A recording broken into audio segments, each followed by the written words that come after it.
Greetings, Cyberdogs and citizens of the interbubs.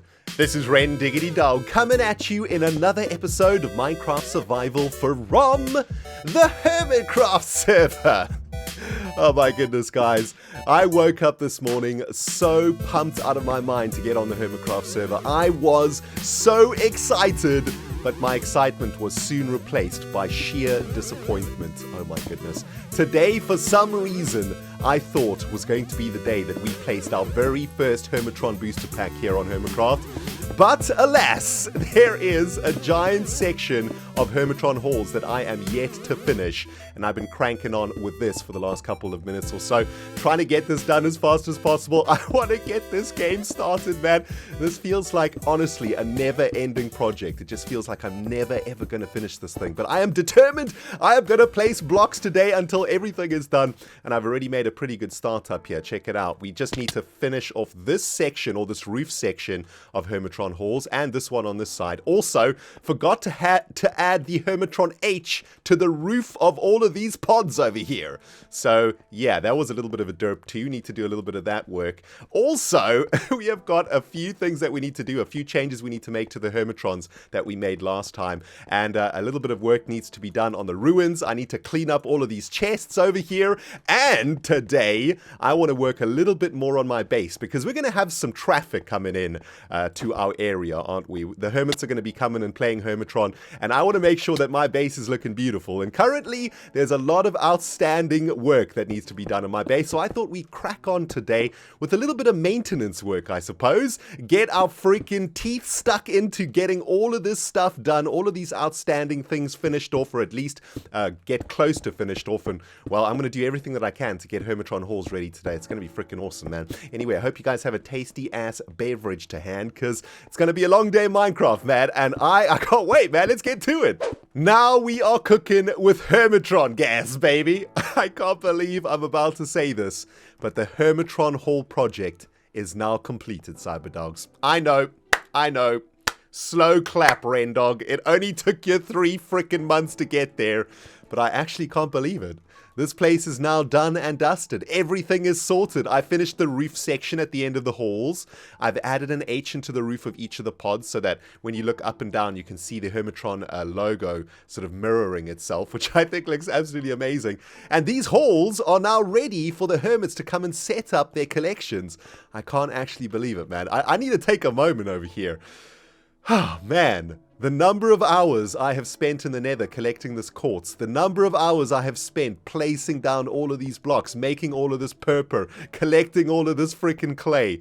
I don't even want to know how many hours it's taken, but this place is just looking amazing. I just can't wait to see all of the Hermit's collections all the way down the halls. It's going to be amazing, man. I've got a very serious question I need to ask you guys out there, and I want you to be 100% honest with me, okay? How many of you builders out there have completed a massive project and then left your freaking work chests behind filled with janky-ass items? I know that there are many of you that have done this. Do not try and deny it. I know that it happens over and over again. And guys, you should be freaking ashamed of yourself, man. When you finish a project, clean up your work chests, for crying out loud. That's what I'm going to be doing next for my maintenance episode over here, guys. I have filled up all of these shulker chests with all of the junk that was in these freaking chests over here. And I'm going to be shifting all of this stuff over to my storage in my base. It's going to take me a long time, but it's definitely going to be worth it. Just notice that, well, there's a little bit more work to do around here too, though. So thank goodness I've done this. But after I've done this, man, this Hermitron Hall is going to be absolutely 100% pristine and completed for the Hermits to enjoy, and it's going to be awesome. Actually, I've just realized that we've got a bunch of chests up at the ruins to move to, so yeah, I'm going to have to go get myself a beverage for this one. Right, work chests in the Hermitron halls have now all been cleared, and I've now moved on to the ruins that we were working on last time. And yeah, man, I've got so many chests here right in the middle of this build, which is so annoying. I've just moved all of the jank from these chests into these shulker boxes over here, and well, now I have to spend a long time basically emptying out these shulker boxes into my storage facility in my base. So that's going to take a little bit of a while, but I gotta say, man, I'm feeling real good right now. You know when you clean your room or you clean your house after like a big party or after it's been like super messy for a while, you just get that feeling of freshness, of cleanliness. Oh man, I'm getting that feeling right now in my Hermitron project. It's feeling real good over here. Well, now I'm starting to understand why people leave their work chests behind. This is gonna be so freaking painful, guys. I've just finished moving all of these shulker boxes from the Hermitron project. Every single one of them is jam-packed with random freaking items that I'm going to have to need to now move into our storage facility. Not exactly the way that I wanted to spend today playing Minecraft, but I gotta do it, man. Gotta get all of my items stored up and sorted in my storage facility. And as my mama dog always used to teach me, a tidy house equals a tidy mind. So, well, I better get to it. You guys thought that I'd forgotten about this, didn't you? You thought that the ReNDoG forgot all about the disgusting bit of diorite that Iskall defiled my Hermitron build with. Well, I've been sorting out my freaking shulker boxes, saw the diorite in there, and suddenly had an epiphany, and I remembered that I needed to come here to get rid of this block. So, OCD can rest, everyone. The diorite has been removed. Iskall, I'm gonna get you back for that one, bro. And speaking of OCD, my friends, here we are in Iskall 85's amazing Hermitron booster packing machine of doom. And I've shifted across all of the Hermitrons that we made in the previous episode to this position. So Iskall and I are now ready to start packing the Hermitrons into boosters. It's going to be epic. However, in the previous episode, I made some errors. I was reading the comments in the previous episode, and a lot of you guys spotted a few categorizing errors. Number one, there were only 2 stickies over here. So there we go. I've made another one. All of you guys can relax, okay? We've got our 3 stickies over here. There was another error somewhere around here. Oh, yes, with the Tagnamon, which is supposed to be in Tribe 9, but I actually made it Tribe 8 over here, so I need to get that fixed. I also named the end crystal. It's called Drago Muse, because, well, it, you know, is used to summon the dragon, so it's kind of like the muse of the dragon, if you know what I'm saying. I know, it's a little bit of a tedious link. I did my best, okay? I think all of the other Hermitrons are pretty much good to go, though. So thank you to all of you guys who had a very keen eye. Kind of amazing that you picked up on those mistakes, I gotta say, man. But all of our Hermitrons should now be ready to rumble, and Iskall and I are going to start packing these boosters. Oh, baby. It's going to be epic. So now that we're in the zone of finishing off major projects on the Hermitcraft server, everybody, I think it's about time we turn our attention to probably our biggest and our most unfinished project of them all, and that is our base for Hermitcraft Season 4. We have been here in the lush Mesa Biome since the, well, probably the 3rd or 4th week, I suppose, of us starting to play on Hermitcraft, and it's been a very long time since we did any work around here, and I think I would like to start turning my attention for the next couple of weeks on getting this place finished. I want my base to be finished before the end of Season 4. I don't want to end this season with an unfinished base. That would be absolutely awful. Don't worry, guys. Season 4 isn't ending anytime soon, but it will eventually end, and I want to make sure that we've got something to show for it when the world download becomes available for all of you guys out there. So I thought we would spend a little bit of time today starting to work on the unfinished bits and pieces in our base, and we'll be doing this for the next couple of weeks too. I've got, well, pretty much everything I need, I guess, to get started, but man, we have got all of these buildings to finish off. We got the tunnels inside to finish off. We still don't even have a freaking bedroom on the Hermitcraft server, man. Absolutely ridiculous. So we've got so many awesome things to do together here in the base. It is going to be epic. I'm going to start right here with the roof of our Hermitron booster packing machine of doom, and we'll just carry on going, see how far we can get. Now, I've just finished having my lunch, had a delicious spaghetti bolognese, Mama Dog's recipe that I make myself. Oh man, absolutely tasty beyond words. And I was thinking a little bit about a story I wanted to tell you guys today. I got reminded this morning about a very unfortunate event that happened to me a few years ago. And yeah, you know, this morning I experienced a little bit of disappointment. I think I was telling you guys a little bit earlier. I was so sure that the Hermitron project was ready to go, but lo and behold, there was a small little thing that I still needed to finish off, and I experienced a very, very similar feeling when I first came to England. For those of you guys who don't know, I'm originally from a country called South Africa, and I moved to England about 10 years or so ago. On the hunt, should I say, for a better life. I wanted to come into the first world and make something of myself out here and see what could be achieved with all the awesome technology that the first world has to offer. And lo and behold, I'm a freaking hermit, man. Absolutely amazing. But when I first got to England, those many years ago, I knew nothing about YouTube. I knew nothing about Minecraft. I knew nothing about making videos.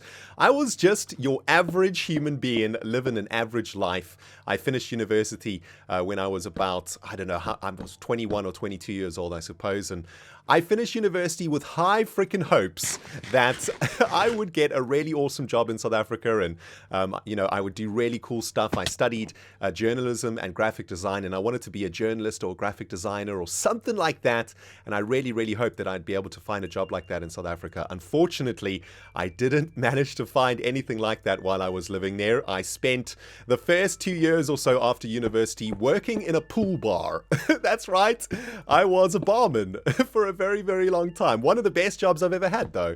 I absolutely loved it. But there came a time in my life where, you know, I had to sort of move on from pulling pints, as we say, and to try to find something a little bit more decent. I did manage to find a little journalist job in South Africa while I was there, but it wasn't anything special, man. I had the ambition in my soul. The ReNDoG wanted to do something amazing, and I decided to pack up my life, sell everything, and move over to England. When I first got to England, I was living in London on a friend's floor, and I lived on that floor for about 3 or 4 months, I suppose, trying to get myself a job. I handed my CV over to a bunch of recruiting agents. I applied for all the sort of jobs that I could find that I thought had anything to do with journalism or graphic design or anything. Where is my freaking bed gone? Jeez.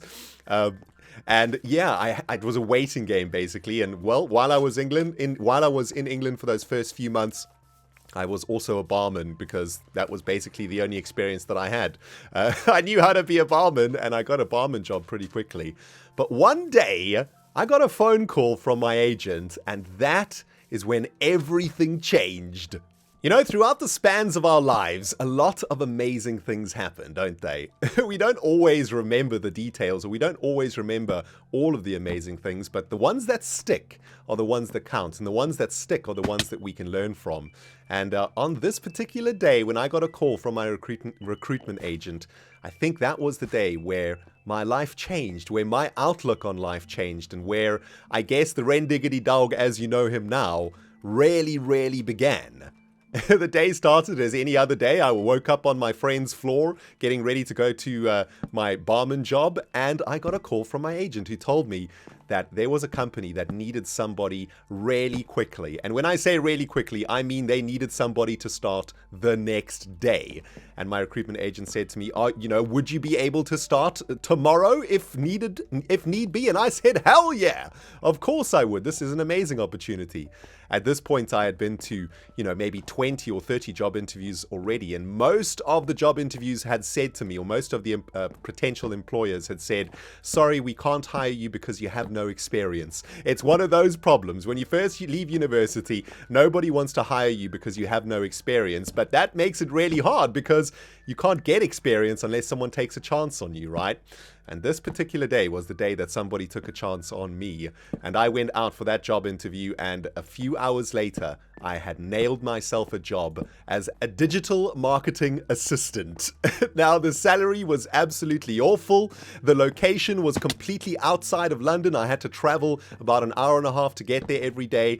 But it was the very first real job title that I had ever got. And man, I will never forget that interview. I went an hour and a half on a train to get there, in the middle of nowhere, pretty much fresh off the boat from South Africa, didn't really know what was going on, had no idea what was in store for me, and I sat down for the interview with an amazing boss who I don't know, I guess took a liking to me from the first moment that she spoke to me. And within, I would say, 20 minutes or so, she stopped the interview and she said, I think that you would be absolutely perfect for this role. Can you start tomorrow?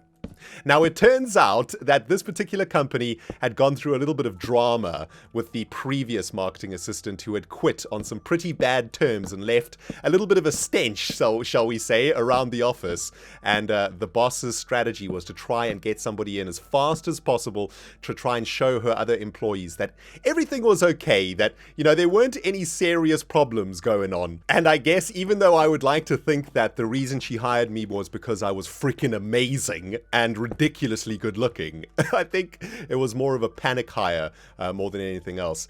Needless to say, I got the job, and I was basically put on a salary that I had never even dreamed I would ever make. Compared to what I was earning pulling pints, it was absolutely amazing. I couldn't believe my luck, and I was so freaking stoked, man. That evening, I went to Oxford Street. I got myself a suit, some new shoes, some new clothes, and I was ready to go, man. Next day, went straight to my brand new job and began working as a digital marketing assistant for my new boss. It was an amazing job that I absolutely adored. I absolutely loved it, and it was a job that I thrived in too. I did really, really well, and my boss was very impressed with me. You know, I kind of had something to prove, you know. This boss had taken a chance with the ReNDoG, this young South African who'd arrived on her shores with no experience and no idea about the digital marketing world, and I think, you know, she had taken a major risk hiring me, but I suppose that she saw the ambition in my eyes. She saw my drive to succeed coming through, and maybe that's why she took a chance. Anyway, she took that chance, and I worked for her for a good couple of years in that job, and I did exceptionally well. Managed to, you know, transform the department that we were working in into a much more tech-savvy department. I got, you know, a whole, like, social media thing going for them. I was sorting them out with Facebook and all of that sort of jazz, and trying to bring some youth into what was otherwise a pretty crusty company. All of that jazz is pretty boring, though. I did pretty well. Anyway, one day, my boss came to me and she said, you wanna go have a cup of coffee with me? And I said, well, okay, I guess. You know, when your boss asks you for a cup of coffee, one or two things are going to happen. One, you're going to get fired, or two, you're going to get promoted. There's very seldom that there is another, you know, thing in that equation. And yeah, I was thinking to myself, oh no, what have I done? Has the ReNDoG done something bad? Have I derped? Am I about to lose my job over here? Anyway, she took me out for coffee, and basically what she offered me was something that blew my freaking mind. Basically, she said to me, we have got a very big client coming in about 2 weeks' time, and I want somebody to present our digital marketing strategy to this client. And I want somebody young to do it. I want somebody who's tech savvy. I want somebody to show what we're doing on Facebook. And as you have been doing all of the social media stuff, I want you to do the presentation. Now, bear in mind, Cyberdogs, I had never in my life spoken in a meeting. I had never done a presentation. I had never done anything more than, you know, my weekly reports for my boss in our one-to-one discussions. I had no idea what it would entail presenting an entire freaking presentation to what, you know, to like 6 or 7 old people, like old crusty ass bosses who were there to invest, potentially invest in our product rather. Anyway, of course I said yes, I would do it, and I spent the next 2 weeks preparing as much as I could for this presentation. You know, reading up on the internet on presentation tips and tactics, how to speak properly, how to not stumble over your words, all of these sort of things I was trying to teach myself to learn. And man, it was, oh, I've got some coal over here. Sweet, I need to get some torches. Anyway, it was a pretty intense couple of weeks. I was super nervous. I, you know, was working really, really hard, working late nights, trying to get this presentation done and trying to get it ready for the big day. Now, this was the moment where I made a mistake that I will never, ever forget, and a mistake that I always learn from, even to this day. I was building this presentation in a program called PowerPoint. A lot of you guys out there will know PowerPoint, and you probably hate PowerPoint as much as I do. But PowerPoint is basically a program that you use to create these sort of boardroom presentations. You know, when you see in the movies when advertising agencies are pitching like an idea or whatever. They have like a slide on the TV screen about their plans and their projections and all of that boring corporate jazz. That's pretty much what PowerPoint is. And this was the first time that I'd really used PowerPoint in a professional manner. So I was doing my best to learn all of the tricks and all of the trying to make it look as awesome as possible. And being a graphic designer, I was able to, make my presentation look really, really cool. I was very impressed with that freaking presentation, I must say, man. It turned out pretty good. Anyway, I made the very fatal error, and let me know if any of you guys out there have made this error before. But I made the very fatal error of not saving my files correctly. At one point, I can remember I was panicking because I thought to myself, oh no, I need to back up my presentation in a different file or things could go horribly, horribly wrong. So what I did was I created a backup of my presentation, okay? So backup was created on my laptop, but then I made the mistake of not... Oh, hi, Creeper. What's cracking, dude? Jeez, you think I don't smell you down there? Hi. Get out of here. No, no, no. Don't. Derp. Cup half full, right, Cyberdogs? I guess it's a good thing that little green bastard blew up my map, because it means that I've had to reset the thing, and wow, look at our lush Mesa Biome. Isn't it looking amazing? This area just looks so incredible thanks to Scar's amazing terraforming that he did for us. Oh, I love it so much. There's Hermitron Halls over there looking really, really cool. And here's the road that False has been working on also that looks amazing going into the White Municipal District. Gonna need to remake this map though, because that creeper blew it up. Anyway, where was I with my story? Oh yes, I made a fatal error in the production of this presentation that I was supposed to be doing for these investors. Basically, one day I panicked and I realized that I hadn't made a backup of my presentation. So the first thing that I did was I saved the presentation as a backup copy. And the mistake that I made is that I started to save any future changes to my presentation to the backup copy. How many of you guys have done this before? I know I'm not alone in this one. Anyway, I continued working on the presentation and the big day came. I was ready. I was so freaking excited to get into that boardroom. That weekend, I went back to Oxford Street, bought myself another new suit, new shoes. I wanted to show these crusty ass old investors that the ReNDoG meant business, man, that I knew what I was talking about. You gotta look the part if you're gonna sell the part, Anyway, rocked up in that boardroom with my laptop. Everything was set up. I was ready to go. I had the presentation lined up on the big screen. My boss came in and she looked at me with those, "Are you ready for this?" look in her eyes. And I sort of, looked at her back and I said, "I got this. Don't worry. I got this." And I could see the pride in her eyes. She was so freaking excited to see her Padawan take to the stage and wow these investors. Well, the presentation kicked off. Things were going good. Everybody had biscuits and coffee because that's generally what you serve at these kind of meetings. And, I was a little bit nervous at first, talking a little bit quickly and stumbling over my words a bit. But after a while, I got into it. The total presentation time was about 20 minutes or so. So I had a little bit of time to sort of ease myself into it. And I just felt so good, man. I know that I looked the business. I looked absolutely amazing that day. I'll never forget. I actually took a picture for an online dating site, but that's a story for another day. Anyway, the presentation continued, and I was doing really, really good. And it came to about the 5th or 6th last slide when everything started to fall apart. I was facing the audience in the room while I was presenting. I knew my presentation off by heart, of course, and I was going through the slides and changing the slides with this little machine in my hand. And I changed to the sort of 5th last slide, and I was talking away about the slide. And suddenly, I looked over at my boss, and I saw a look of horror and despair in her eyes. And in that moment, I knew that something had gone really, really wrong with my presentation. And the first thing that I thought was, okay, well, maybe the computer's died or stalled or there's been a power cut or something. Something that, is easily fixed. Anyway, I turned around to see what was going on, and there on the computer screen, to my utter dismay, was the old version of the presentation that I had been creating. So essentially, that day, what I had done is I had brought my original version of the presentation and not the backup version of the presentation.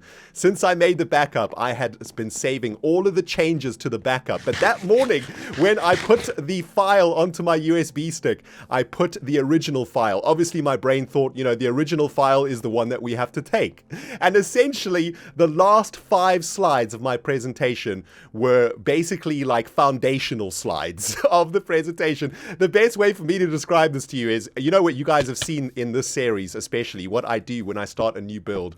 I set up like a schematic, I guess, or a little like shape of what I want to make using clay or something like this, right? And I'm like, okay, this is what we're going to make, and we're going to turn this into a building. It's going to be sweet. Well, I did exactly the same thing in that PowerPoint. Those last 5 slides were literally just like scribbled notes and arrows saying where I wanted stuff to go and what I wanted to be on those particular slides. And it was the most embarrassing freaking moment ever, man. I was a trooper, though. I pushed through, and I tried to make a joke of it, and I sort of said to those investors, well, I'm very sorry, this was my first presentation that I've done, and it looks like I've brought my older version of the presentation, but I know the presentation so well, I can talk you guys through it anyway. And the guys actually took it kind of well, and they laughed with me, and they said, carry on, it doesn't matter, let's do this. Anyway, turns out presentation ended and my boss wasn't angry with me at all, and she knew that it was just a mistake. But unfortunately, we didn't manage to get the client, which was, well, one of the biggest disappointments that I've had in my life, in fact. It was something that I worked so hard to achieve, something that I spent so many hours trying to perfect. And I was so very certain that day that I was actually going to be successful, and that, my boss was going to promote me and I was going to get rich and I was going to be awesome. Well, as life sometimes happens, we didn't get the investment, and I'd like to think to this day that it wasn't because of the presentation, but because it wasn't quite right for the investors. But let's face it, they were probably a little bit worried about, entrusting their money into somebody who couldn't even put a PowerPoint presentation together. Anyway, since that day of the presentation, I think that moment and that experience really changed my life. I remember being on the train going back home that day and making a solid vow to myself that I would never fail like that again. That in every endeavor that I did from that day forth, I would make sure that even if I derped, or even if I made a mistake, or even if things didn't go exactly how I wanted it to, at the end of it, I would get the client, and I would do whatever it took to be successful in my life and be successful in my career. This is, of course, before I started YouTube, but it didn't take me very long to move up the ranks, should I say, when I was still working in the sort of real world. And a few years later, I got myself a really excellent job, which to this day was probably the best job that I ever had, and a job that I, really, really loved, and a job that I did exceptionally well in, and a job that I gave up for YouTube. And it's all because of that moment. It's all because of that freaking moment in that presentation where the ReNDoG forgot that there was a section of the Hermitron halls that still needed to be finished, and derped himself something fierce in front of a whole bunch of crusty-ass investors. Well, Cyberdogs, we've made pretty good progress today on our lush Mesa base. Those roofs are already starting to look so much better, aren't they? The jank level of our base is definitely decreased, which is amazing. I'm going to probably spend the rest of this afternoon working on this base so that we have a little bit more progress for the next episode. But guys, I realize I've been rambling now for about 20 minutes or so, and I'm going to have to end the episode. Hope you've enjoyed it though, man. Listen, if you have any similar stories from the corporate world that you can share with me, please hit me up in the comments. I need to know that I'm not the only PowerPoint derp on the face of this earth, okay?